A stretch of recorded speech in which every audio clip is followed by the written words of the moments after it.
Accademia della Cultura Enrico Segattini. Finalmente questa nuova creatura verrà formalmente costituita venerdì 9 luglio alle ore 18 presso la nostra nuova sede operativa di Via Garda numero 4 a San Donà di Piave. È una notizia importantissima che permetterà ai tantissimi soci dell'ex Circolo Segattini di trovare uno spazio nuovo nel quale realizzare tante progettualità.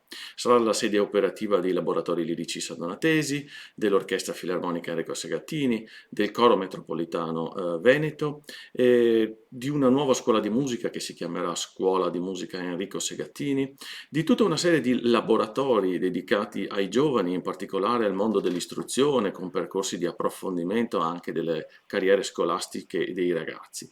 Insomma, un insieme di iniziative che si stanno concretizzando, che si stanno realizzando e un nuovo polo culturale che potrà essere un punto di riferimento, ce lo auguriamo presto, per la collettività del territorio.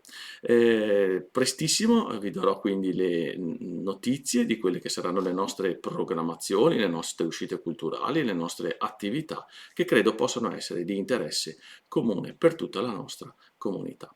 Grazie e a risentirci presto.